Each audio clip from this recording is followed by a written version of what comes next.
बबलू बघिमा की एक और शानदार प्रस्तुति, जिनके गीतों को शानदार आवाज दिए हैं मिस्टर विकास लखवा।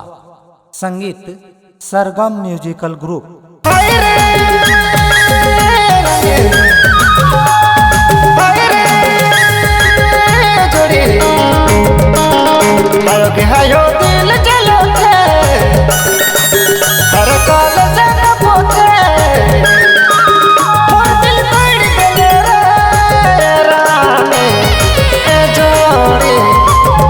हमर छोड़ गेले ओके तड़पा देले